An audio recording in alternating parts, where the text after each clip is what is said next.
Capcom has been destroying its competition for the last 7 years. Where so many other AAA publishers seem to be burning to the ground with mass layoffs, huge financial losses, and terrible games, Capcom just seems to be getting by unscathed.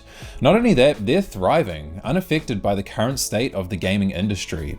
So how is Capcom able to flourish in this current climate where so many others are in a death spiral? And just what is the secret they hold that so many other publishers can't seem to figure out? Look, I'm not going to beat around the bush with this one. The TLDR is that Capcom has just been making great games. Like it is with every topic that centers around gaming, it always comes back to the fact that great games succeed. And I always feel so stupid saying it because it's so obvious. But a lot of these publishers have gouged out their own eyes, refusing to see what's right in front of them. And it only makes the successful ones like Capcom shine even brighter. And it's all the more frustrating when we see the death of our favorite game studios and franchises. Iconic IP torn down from the pedestal our child brains had once sat them upon. So thank God for Capcom, a publisher that actually cares about its reputation, fans, and most importantly, their games. Now, while they definitely have been on a roll, it's not quite as simple as just releasing quality games. There are a lot of elements at play here, like marketing, brand and IP recognition, timing, and a whole lot more. But from what I can see, at the very center of it all is Capcom's mindset when it comes to creating and releasing games from existing franchises. This mindset has influenced crucial strategic decisions that have led to their success. Now, they're not perfect, I mean nothing is, but they've managed to leverage themselves into a position that shields them from the AAA bullshit that so many other publishers just seem to be eating up, like yum yum yum yum yum yum yum yum yum. You're in big trouble though, pal. I eat pieces of shit like you for breakfast. You eat pieces of shit for breakfast? No.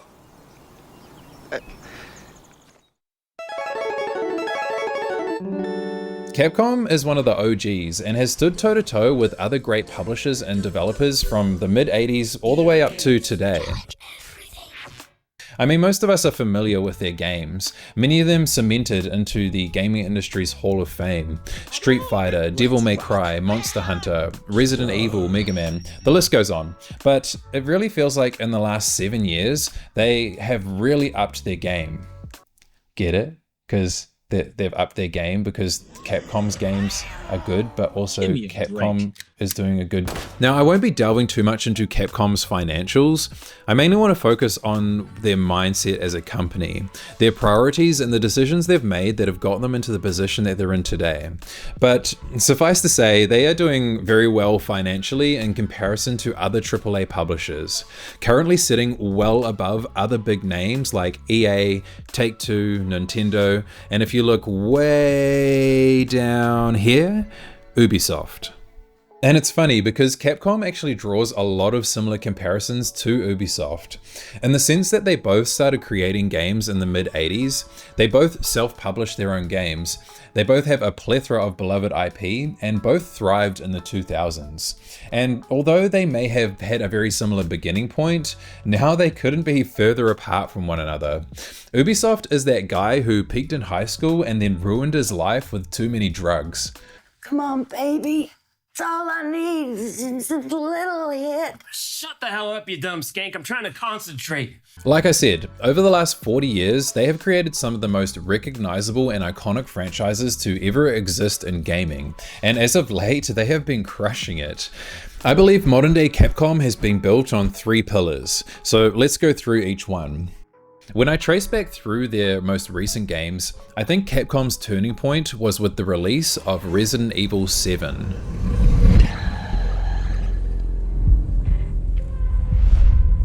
Resident Evil 7 released in January of 2017, and it was able to single-handedly revive the Resident Evil franchise, saving it from the heart-pumping, rock-punching action that Resident Evil 5 and 6 were known for. Resident Evil 7 has quite an interesting development story, but for the sake of brevity, I'll just bring up some important things to note. After the release of Resident Evil 6, Capcom's CEO Kenzo Sugimoto thought the series was in trouble, so he called on Jun Takeuchi to get the franchise back on track. he was a producer on previous Resident Evil games and had worked on the original. So if anyone understood Resident Evil's identity, it was him. He assembled an Avengers level team for Resident Evil 7's development, and long story short, he did exactly what he was tasked to do, reviving the Resident Evil franchise. It was the best Resident Evil game Capcom had made since Resident Evil 4, which released almost exactly 12 years earlier. I want to share something Jun Takeuchi had said from a Capcom press release that had happened just before Resident Evil 7's launch. After 25 years at Capcom, I feel I've finally been able to make a game completely as I wanted for the first time. What I mean by this is I always felt pressure to keep a series' existing values in mind first for my previous projects, because I worried about how to make sure existing fans would like them. This was the first time for me to simply prioritize making exactly what I wanted before these other considerations. It was refreshing, and I think I was able to genuinely deliver the horror I intended. I am very satisfied with my work on this title. Takeuchi felt he had the creative freedom to make what he thought best represented Resident Evil, unbound by the shackles of Resident Evil 5 and 6, and despite him commenting about prioritizing exactly what he wanted before other considerations, the fans loved it. It may have been different with a shift to a first-person perspective among other things, but it was able to return to its survival horror roots and resonated with the Resident Evil fanbase, giving them exactly what they wanted, which is a theme that you'll see pop up quite often with Capcom. It also really showcased what the RE engine, Capcom's proprietary engine, was capable of, showing off how beautifully it could render filth and rot, making any streamer's room sparkle in comparison. And while graphical fidelity isn't the determining factor of a game's quality, it definitely helps. Think of it like this. If you see a girl for the first time, or a dude, whatever floats your boat, your caveman brain's first instinct is to subconsciously decide, hot or not. Graphics are the reflexive subconscious allure that pulls us in and opens the door to finding out if a game has the personality to match its looks. Most people were satisfied with Resident Evil 7, and it even had some great DLC to follow it up. But this was nowhere near Resident Evil's final form, and little did we know, Capcom was just getting started. Resident Evil set the franchise on an upward trajectory that would only be propelled further by Resident Evil 2. Now there's a lot to be said about remasters and remakes, maybe even warranting its own video. But what I will say is that I don't think there's anything inherently wrong with publishers and developers using nostalgia in the form of remakes and remasters. We do tend to look back on our earlier gaming experiences with rose-tinted glasses. I mean, most of us know this, but it doesn't change how we feel. What it really comes down to is execution. I think remakes are much more difficult to get right than most people think. It's not as simple as just make the same game but with better graphics, at least with remakes. It has to at least match the height of the pedestal we've put these older games on. Living up to the near impossible expectations of nostalgia is an extremely fine needle to thread. The expectation is that it actually looks like how we imagined it did when we played it as kids. It has to update the controls and gameplay systems to be more in line with games that we play today. Essentially, they have to remove or fix the parts of the game that our nostalgia goggles have blinded us to, while retaining everything we consider the essence of the game, its identity. But a developer has to be very careful when taking a scalpel to a remake of a game. It requires surgical precision. When developers start tampering with things like game mechanics, story beats, and visuals, trying to sort the trash from treasure, the stakes are so high because of how near and dear the originals are to people's hearts. And sometimes a developer's trash is another fan's treasure.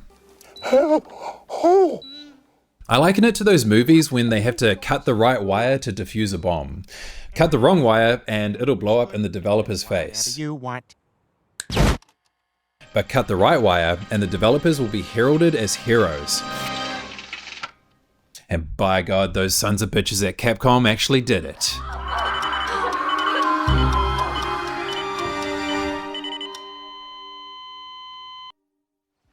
Capcom raised the bar for what a great remake is and set the new standard for what we should expect from remakes going forward. Completely built from the ground up with the RE engine putting in work again, Capcom was able to thread that needle with Resident Evil 2 Remake and surgically defuse that bomb with expert precision. In my opinion, an amazing remake is able to capture what is so special about the original while also being able to stand alone on its own as a great game, regardless of nostalgia. And this is what Resident Evil 2 Remake did, satisfying the OG fans of Resident Evil for the most part, while at the same time broadening its reach to gamers that never got to experience the original Resident Evil 2. The success of Resident Evil 2 Remake alongside Resident Evil 7, I think really solidified the future of Resident Evil and Capcom's strategy with the franchise going forward. Capcom saw the reception from both old and new fans alike, and the numbers don't lie, with both Resident Evil 7 and Resident Evil 2 Remake surpassing 14 million units sold, which for a more niche genre like horror is a lot. They then capitalized off that momentum and released Resident Evil 3 Remake in 2019, which didn't reach the heights of Resident Evil 2 Remake, but still performed well. That was then followed up by the release of Resident Evil Village in 2021, which again did extremely well, partially due to almost all the marketing being carried by Lady Dimitrescu's personality. Remember what I said when you see a girl for the first time? Yeah. Let's see how special you are. And then Capcom somehow were able to capture lightning in a bottle twice. Oh, you gotta be kidding me. Many people consider Resident Evil 4 Remake to be the best remake ever made, topping the heights of Resident Evil 2 Remake, but I'll let you guys fight that out in the comments. Capcom had this very rare cadence and release schedule for Resident Evil. They alternated between remakes and new installments within a very short period of time. We were getting a new mainline entry or remake Resident Evil title almost yearly between 2017 and 2023. On top of that, they were all bangers and had obviously been crafted by passionate game developers who handled the franchise with love and care. All of these games fed off one another, retaining the OG Resident Evil fans by respecting the source material while at the same time also expanding the fanbase overall by releasing new installments and remakes that could stand on their own as great games. They also took risks to try new ideas within the franchise. Resident Evil 7 and Resident Evil Village being very different from one another and their predecessors. Capcom were able to have their cake and eat it too, keeping Resident Evil's identity alive with the remakes while branching out into uncharted territory with the new installments, which were risks that ended up paying off. And whatever Resident Evil you think is better or worse, you have to at least respect them for that. Now, I'll be straight up and say that I'm more of a casual fighting game kind of guy. When it comes to them, I mainly dabble in Dragon Ball Z and Mortal Kombat games. And I don't care what anyone says, Mortal Kombat 9 is the best Mortal Kombat, fight me bro. But we can't talk about Capcom without talking about one of the biggest and most successful fighting game franchises, Street Fighter. Street Fighter 6. I'm not going to delve too much into the extensive history of Street Fighter, but what I will focus on is the difference between Street Fighter 5 and 6, because it shows how the developers were able to turn their failures into lessons. Street Fighter 5 released in February of 2016. It was an extremely anticipated title that many fans had been waiting for and were hyping up. But unfortunately, when it released, its polished gameplay wasn't enough to redeem its technical issues, lack of content and characters, and a whole host of other issues that the game suffered from.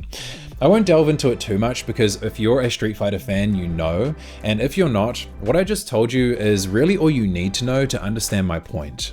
Let's read a short snippet from an interview by Red Bull with Yoshinori Ono. He was a producer for Street Fighter V and has a long history with Capcom and the Street Fighter franchise. This interview was conducted 1 year after the game's initial rocky release. Here's what he had to say about the launch of the game. In terms of the game modes, in the beginning we all know that we didn't put out a complete product. In a way, that was a learning experience. We try to progress forward and listen to the fans more and see what they want and continue adding new modes and things to the game. What that content will be, we don't know, but we'll continue to get feedback from the users on what they are wanting. Being in an era where I can get that feedback is a very good time. I definitely appreciate the candidness of this interview where he just straight up says that it wasn't a complete product. It's always refreshing to see developers be open and transparent. All too often, we never end up seeing accountability or even an acknowledgement of a game's failures from a publisher. And when we do, it's often in earnings calls directed at investors and not players, where publishers try to shine the best light possible on their failures. Of course, talk is cheap, and the things Ono said in this interview are just words. But I think it can be understandable when a developer makes mistakes, depending on what it is. There are so many variables to making and releasing games that it's impossible to get everything right 100% of the time. Now, this doesn't invalidate the players' opinions on the matter. After all, we're the ones paying for the game. But what I think really matters is how developers handle their mistakes and respond to criticism after the fact. Are you able to take it on the chin, accept your shortcomings, admit you fucked up, learn from your mistakes and fix it? Well, if we look at where Street Fighter V is now and the reception that Street Fighter VI has received, I would say that they've ticked all of these boxes. See, over the course of years, Capcom slowly crawled their way back by continually adding to the game. Almost all the characters that they added were fun to play and were well received by the Street Fighter community.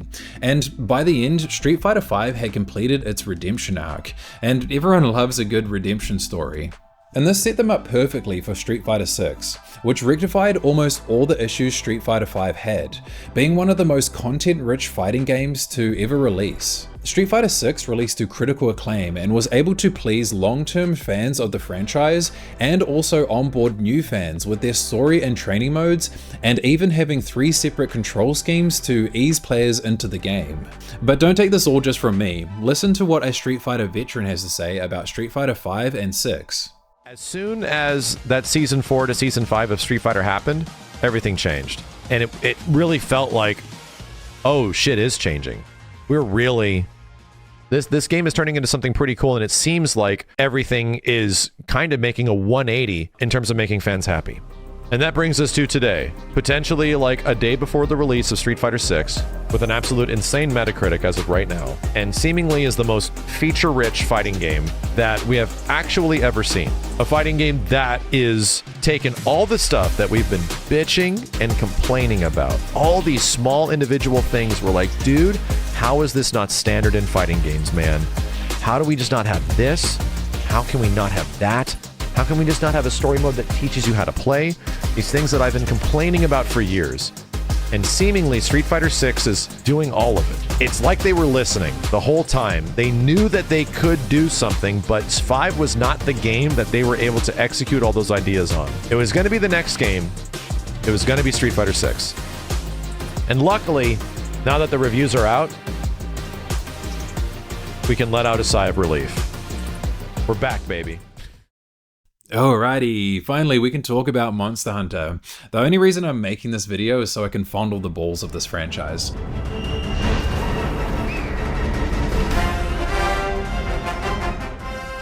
Now, while Monster Hunter has a deep and rich history, Monster Hunter World is what propelled it into the mainstream, at least in the West. Monster Hunter has always been a huge phenomenon in Japan, but it always struggled to reach out to a global market. With many of their previous entries being exclusive to Nintendo, Monster Hunter was pretty niche in comparison to other games in the West. But Monster Hunter World brought the franchise to console and PC, opening the floodgates for a whole new demographic of gamers. Because it wasn't restricted by Nintendo's calculator hardware, the developers were able to build beautiful, dense, multi-leveled environments, the likes of which no other Monster Hunter had seen before. A new level of graphical fidelity meant that they could add details to monsters and the ecosystems they inhabit. I really can't think of a better name for this game, Monster Hunter World. It was a massive world they had built in terms of scale and detail, of course, but it also represents what felt like Monster Hunter's global debut.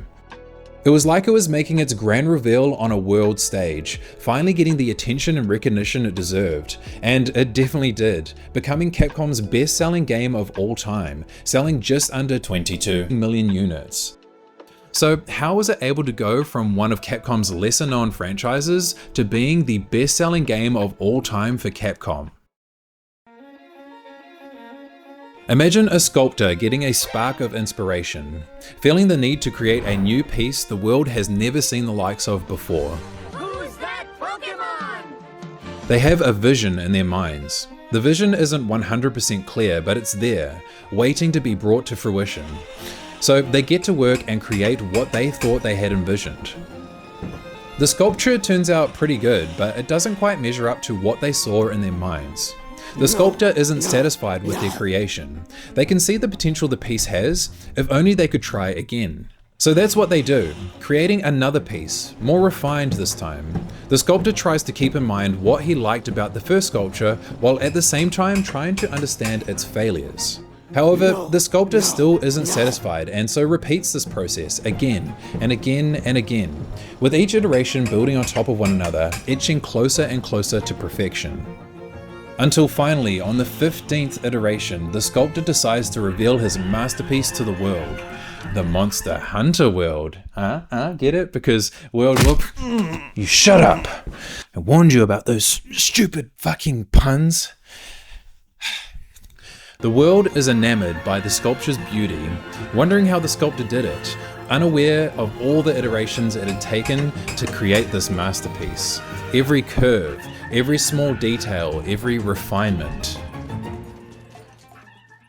This is the progression of Monster Hunter, and it bears a striking resemblance to other art forms, which is why I chose this analogy. I do consider these games works of art, akin to any artist honing their skills through repetition. Monster Hunter is what happens when you iterate upon an existing idea, adding, refining, and perfecting it with each new game. Each successive Monster Hunter game is the culmination of everything the developers have learned from the previous installments. And just like Street Fighter, the Monster Hunter devs were able to do this in part because they listened to their fans and took on feedback. Here's a quick snippet of an interview where Yuya Tokuda, Monster Hunter World Director, and Kaname Fukioka, Executive Director and Art Director of Monster Hunter World, talk about their focus on making Monster Hunter World more global. 意識しようというところも出てて、でもきっかけで言ったら 4G のテストやもんな。そうですね。4G を、海外の方にプレイしていただいて、意見をいただこう、フィードバックをもらおうっていうのを、海外の方の反応って結構ダイレクトにみたいな、なかなかこう答えるものがあってなんで門前払いとは言わんけど、なんかそれぐらいの勢いで結構徳田がこう黒的だもんだからかなり気合が入り直したというかね、そうですね。次のゲームの水準というか、そこでやらないといけないところを改めてこうぶつけられたっていうか。Thanks to Monster Hunter World, Monster Hunter has reached global levels of acclaim and has become an integral cog in Capcom's strategy to expand the audience of their games. No doubt, the green light for Monster Hunter Wilds was because of the massive success Monster Hunter World saw. With Monster Hunter Wilds released just around the corner, I think we're about to see Capcom's most successful game ever made, and I'm so here for it.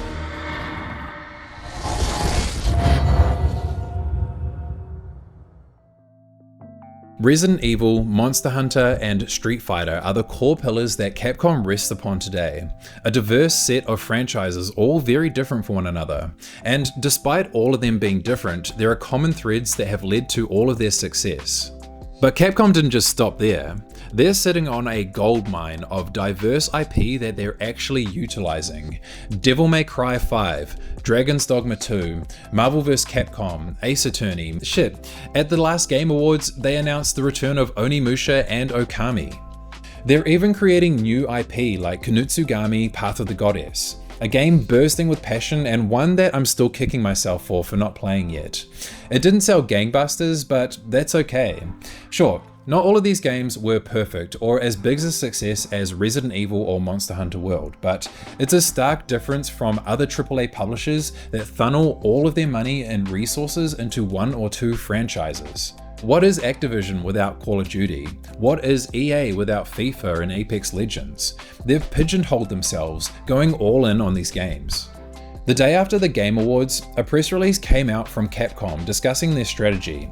It speaks volumes about Capcom's mindset and shows how different they are compared to other AAA publishers. In addition to regularly releasing major new titles each year, Capcom is focusing on reactivating dormant IPs that haven't had a new title launch recently. The company is working to further enhance corporate value by leveraging its rich library of content, which includes reviving past IPs like the two titles announced above, in order to continuously produce highly efficient, high-quality titles. Could you ever imagine another AAA publisher saying this? And by the way, with this press release, I guarantee Dino Crisis is coming back, baby. It might not be this year, it might not be next year, but it's coming, mark my words. Dino Crisis. Capcom's strategy has been to continue releasing their mainstay games, your Resident Evils and Monster Hunters, but to also leverage the amazing IP that they've cultivated over the years, spreading their Rathian eggs across many different baskets. The success of the strategy is so obvious. If a studio or a publisher was built on their amazing IP and are loved by fans, they need to keep using them. If you build a house with only 1 or 2 load-bearing pillars, well, sooner or later that house is coming down, and this is what we're seeing happen right now. You know the saying, a game made for everyone is a game made for no one? Well, Capcom's response to that is, okay, well, we'll just make so many diverse games that will have at least one game for everyone. Not into horror? No worries, have you heard of Monster Hunter World? Like third-person action games? Try Devil May Cry. Or perhaps you prefer punching someone's skull into their rectum? Street Fighter 6 anyone? So many different types of games and genres, there's bound to be at least one game that appeals to you. Many of us grew up playing these games as kids, and it makes me so happy that they still exist today and are healthier than ever all these years later. Many of us wish we could go back to the simpler days of gaming, and I think Capcom's probably the closest we're ever going to get to that. They've been handling these games with respect for the most part, and while they haven't gotten it right every time, their games always feel like they're designed to be fun. Not only that, each of these games have been at the forefront of innovation and overall quality. Street Fighter has always been one of the leading fighting game franchises. Devil May Cry has always been known for its amazing third-person action combat, even all the way back on PlayStation 2. Resident Evil, again, probably one of the most iconic horror franchises in the gaming industry. When it feels like so many of these once great publishers have lost sight of what gamers really want, which is great games, Capcom just seems to be cruising through all the turmoil the gaming industry is facing, as other publishers self-destruct from their bad decisions and greed, proving that the state that the gaming industry is in is at least partially self-inflicted. Whether it's a multi-billion-dollar company or you watching this video, there are two options when confronted with our own failures. Did I ever tell you what the definition of insanity is? Either repeat the same failures over and over again expecting a different outcome, or turn those failures into lessons and make active changes to avoid repeating those failures. All of the publishers that are imploding are publishers that have lost sight of what truly matters. They have forgotten what got them there in the first place or are willingly ignoring it. They have refused to learn from their mistakes, heed all the numerous warning signs that we've given them, and put money above great games.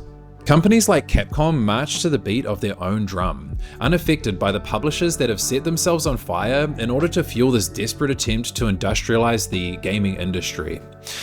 Look, here's what it comes down to.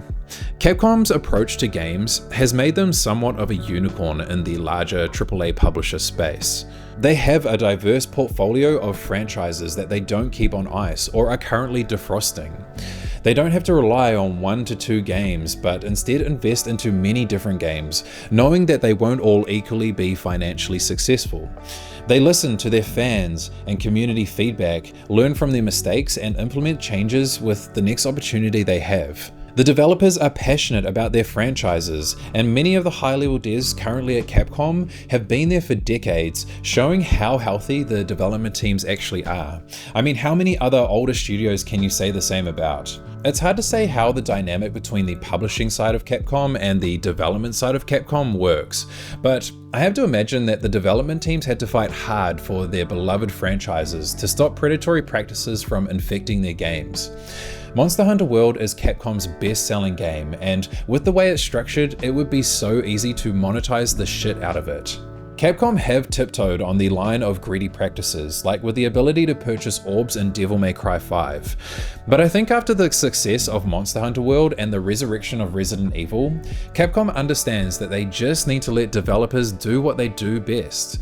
It really feels like Capcom as a whole has really come to understand the identity of each of their games.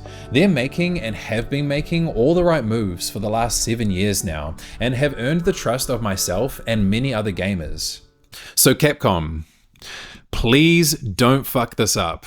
I really don't want to be Dante at the end of Devil May Cry. I should have been the one to fill your dark soul with light. You've got a really good thing going, you just need to keep doing what you're doing and everyone wins. You are one of the only publishers left that respects your fans, your reputation, and most importantly, your games, which is a true rarity in 2025.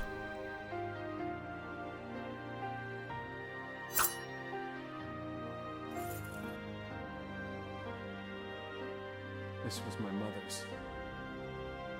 Now I'm giving it to you.